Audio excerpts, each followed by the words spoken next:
Hello my friends and welcome to today's video. I'm Jeanette with Dimmable Vintage Designs.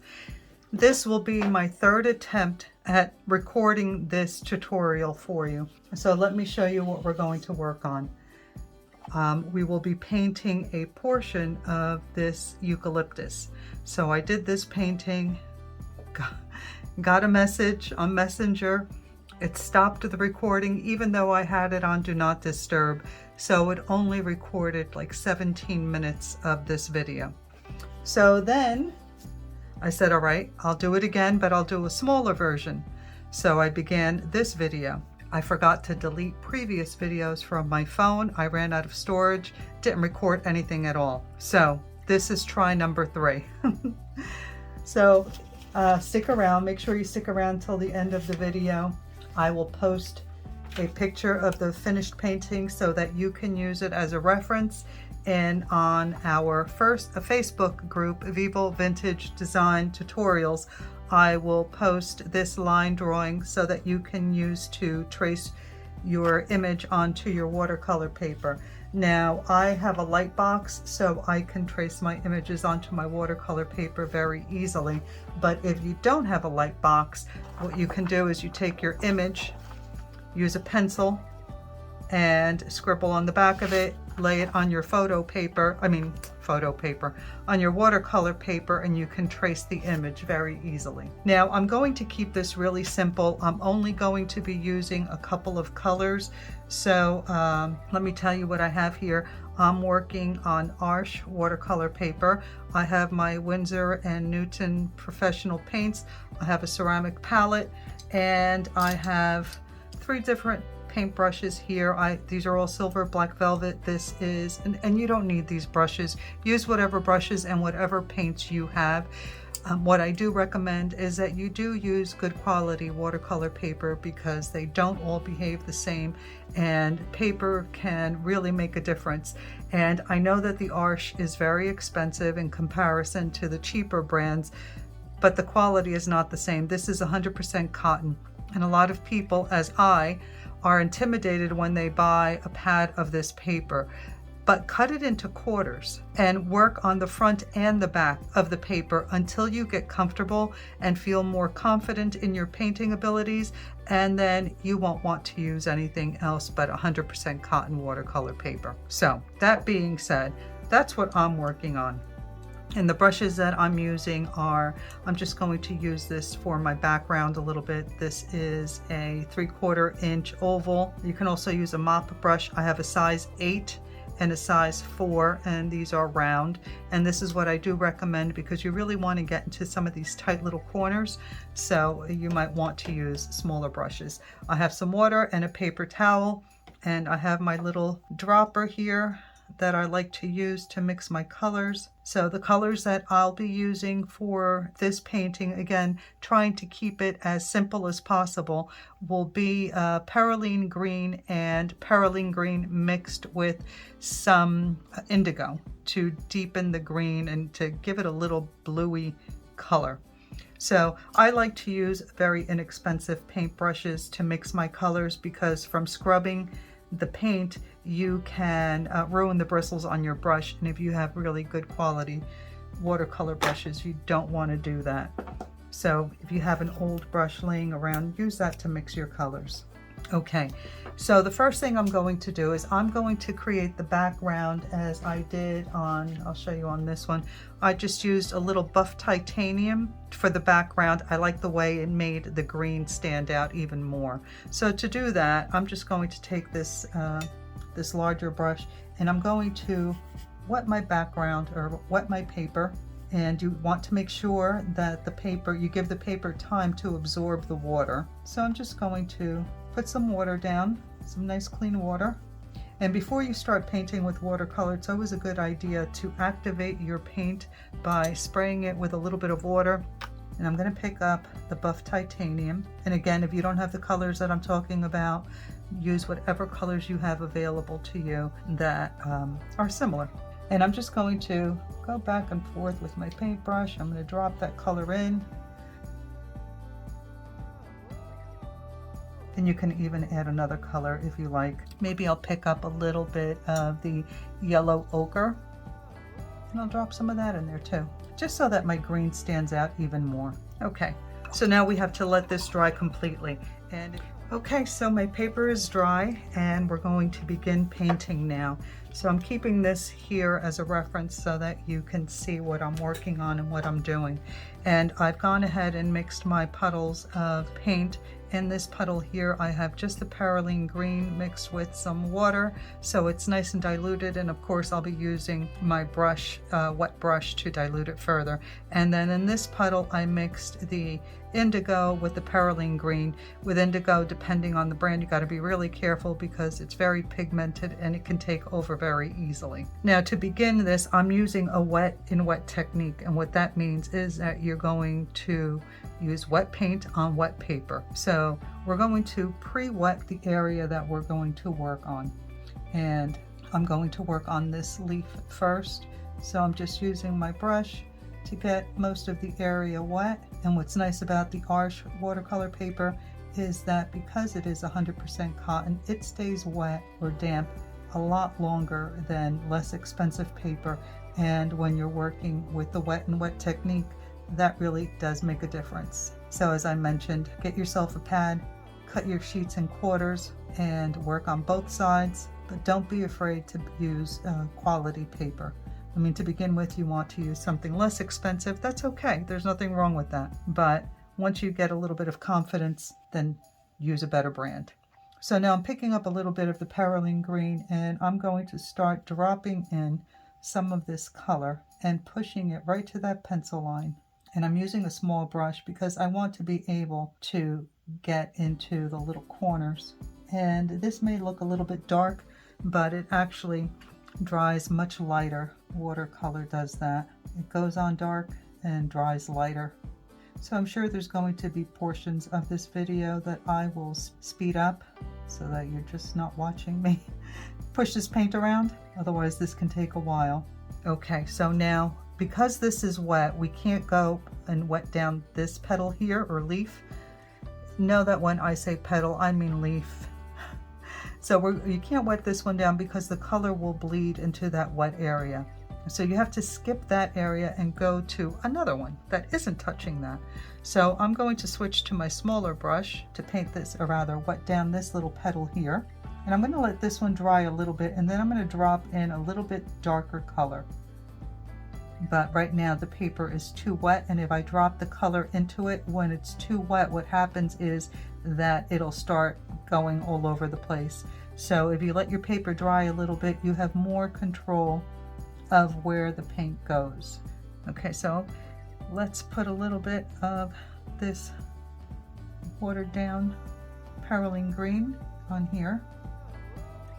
So you can see that using a brush with a fine point like this one really allows you to get into those little corners or those tight areas, whereas using a brush with a different shape or a larger brush would make that a little bit more difficult. So now I'm going to pick up a little bit of this darker color, and I'm just going to tap in the area that I see it darker in my reference photo. Then I'm going to wait for it to dry just a little bit more, and I'm going to add a little bit more detail. And now I'm just going to drop a little bit of this darker color on the tip of this leaf where I see it. And then we're going to let that dry a little bit. Now I'm going to lift some of this color off on this leaf here, but only on one side. So I cleaned my brush off and dried some of the moisture out on my paper towel. And you can see I'm just using it to lift some of this color out in the center, because that's where I want the vein of this leaf to be. And I'm going to use the tip of my clean brush to kind of move this color around. I want to draw it down a little bit. Okay, so let's move on to the next leaf. So I'm going to wet down that area now. And while I let that dry a little bit, let the paper soak in that water, I'm going to wet down this little area here. And hopefully by the time I'm done with this leaf, that one will be ready. So this one has a lot of color in this area up here. So I'm going to start by adding that color, that deeper color. And that's the indigo and the perylene green. And again, I decided to keep this fairly simple so that you feel that it's achievable for you. So using 2 colors, a limited palette, really helps to keep it simple and makes it much less intimidating. And now I'm just going to clean off my brush, dry it off on my paper towel so I'm not adding any more moisture to the area, because that's how you get blooms.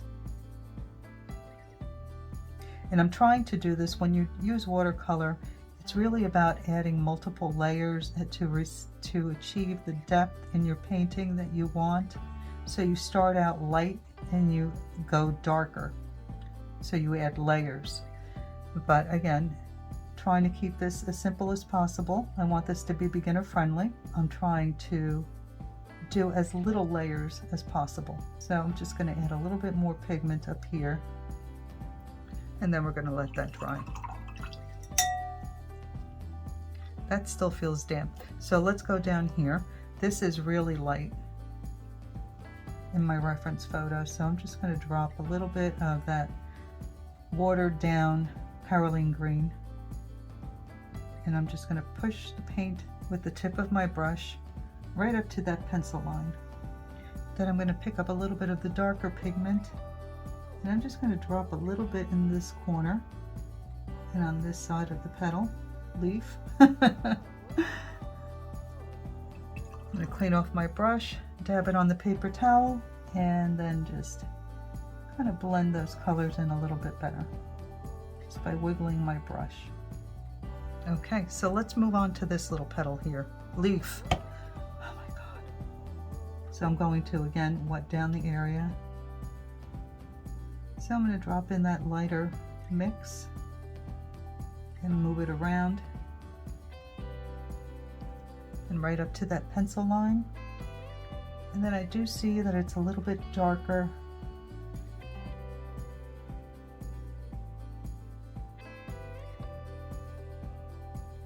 on this side. So I'm just going to drop a little bit while it's still wet on that side. And there's going to be a little bit of shadow around here because this other leaf is overlapping it.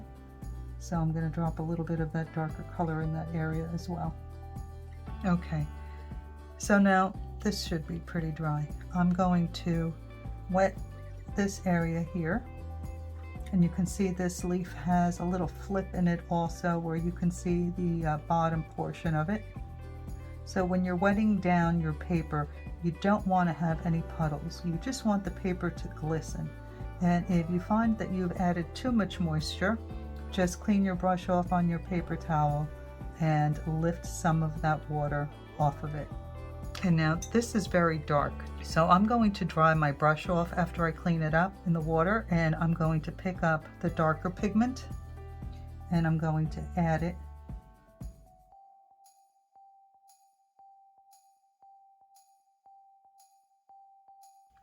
So again, this leaf is really dark, so I'm going to go straight into the perylene green and pick that up from my palette, and I'm going to drop it in the areas that I see are darker in my reference photo.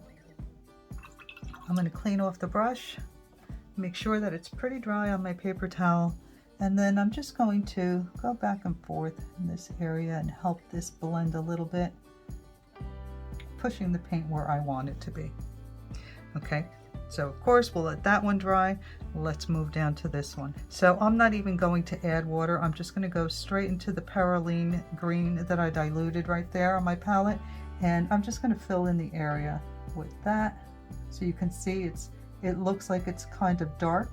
Now I'm going to clean off my brush, dry it on my paper towel a little bit, too much, and I'm going to bring that color down. So it's going to stay light where I want it and a little bit darker at the top because I cleaned off my brush, and I'm just using the brush to bring some of that color down All right, so now, because that's what we can't work on this area, so let's work on this leaf here. I'm going to take my larger brush and I'm going to use it to wet the paper. And I don't like to go all the way up to the pencil line. I like to stay just a little bit away from it, because I find that when I apply the paint, if I use the tip of the brush to move the paint to the pencil line, I get much crisper edges, if that makes sense. So I go almost up to the line. So again, this is very dark in here. So I'm just going to pick up this mix that I have here, and I'm going to start adding that and pushing it right up to that pencil line.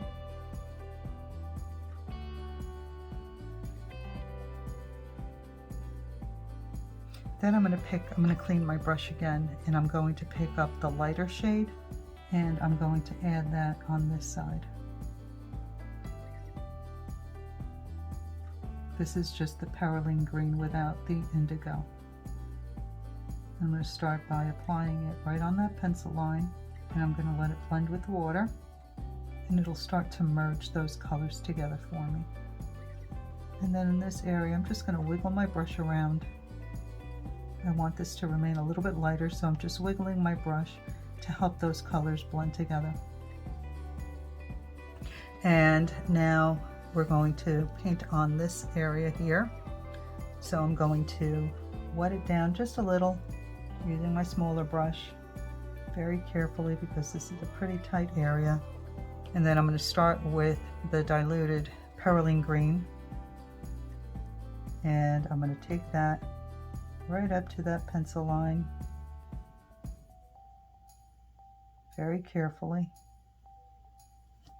And then I'm going to pick up the darker mix, and I'm going to start adding that to the bottom, into this little corner here as well. And you can see as it touches the area that I just painted, it'll start to blend those two colors together nicely.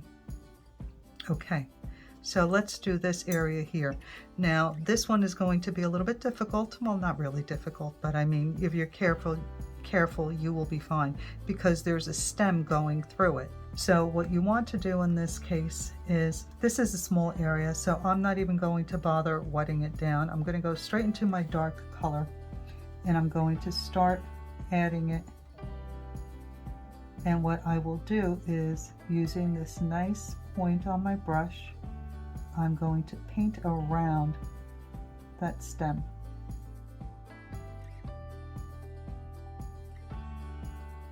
And I'm going to go right into the perylene green from my palette, and I'm going to drop a little bit of that darker value right in there.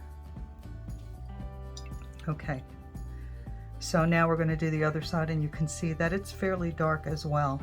So I'm just going to pick up the darker color without wetting the paper, and again I'm going to paint around that stem that's going through that leaf. Let me just clean this up a little bit, define that a little bit more, and then I'll start adding my color on this side.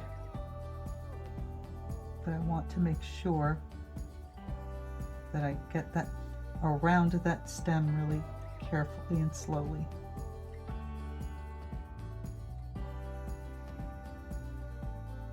Now I'm going to pick up a little bit of the lighter shade, and I'm going to use that to blend this out. I'm going to clean off my brush and just use a damp brush to bring the color down. Use the tip of the brush to bring it right to that pencil line again.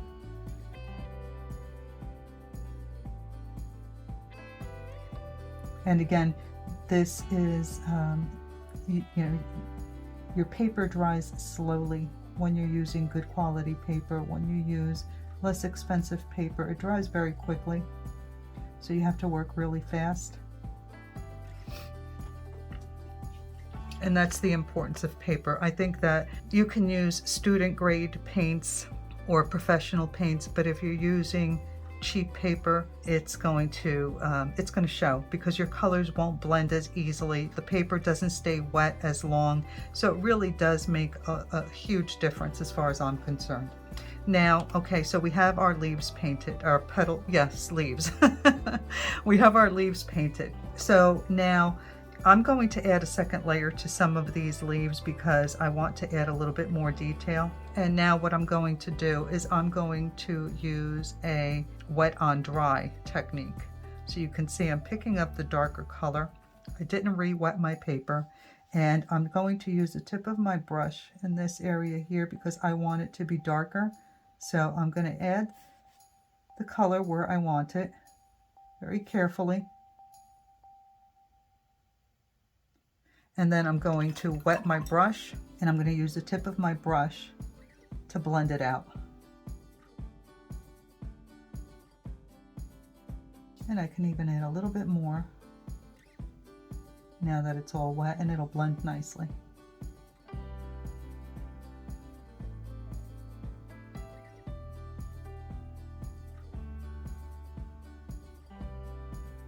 I'm going to show you how to create an easy way to create a vein. So I'm going to start with the tip of my brush and I'm going to put in my vein. I'm going to clean off my brush again and I'm going to use the tip of the brush to blend out one side of that line that I just put down. It's still a little bit damp on the other side, so it's kind of running a little bit, but it's not too bad. I can live with that. And again, I'm just going to blend it out. And maybe I can lift some of that off the other side. Yep, that was good. And there you go, an easy way to create a vein. So again, you just put the color down and then clean your brush off and run it alongside, one side rather, and just blend it out. And there you have an easy vein. Okay, so we're pretty much done with this. Again, I kept it as simple as I possibly could. So I want to make sure that it's completely dry, and then we're going to add in that stem. Okay, so my painting is pretty dry, and what I'm going to do now is I'm going to add the stems. And because this is a dark area here, I want the stem to stand out. So I'm going to use the lighter, or rather diluted, perylene green. I'm just going to use the tip of my brush and I'm going to run it through that area because I don't want to keep it white. I just want to add a little bit of the lighter green. And now in this area here, I can go a little bit darker. So I'm going to use the heavier consistency of paint, the perylene green, not heavier consistency, the darker shade of the perylene green and indigo. And then I'm going to pick up the perylene green that's been diluted and I'm going to add it to the other side to kind of soften it up a little bit and make it a little bit lighter on that side. And then I'll use that same mix to bring this little stem down and connect. And now, because my leaves are going to create a little shadow at the base of that stem, I'm going to add a little bit of the darker shade of green. And now to do the bottom part of the stem, I'm going to use the lighter mix and I'm just going to fill in the stem.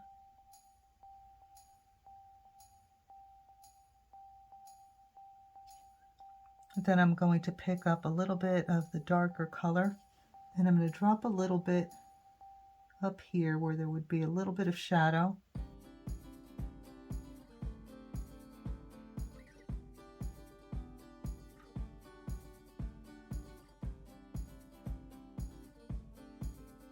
There you go.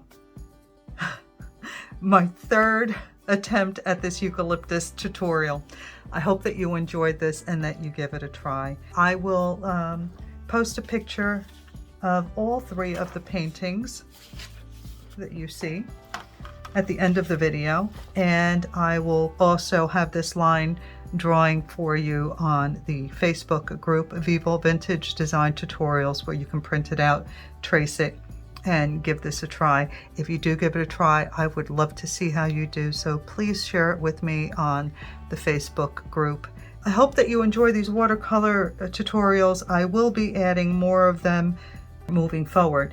So let me know what you think in the comment section below. Don't forget to like, comment, and subscribe. Check out the description box for links to all the products used as well as the equipment. And I will see you in the next video. Bye.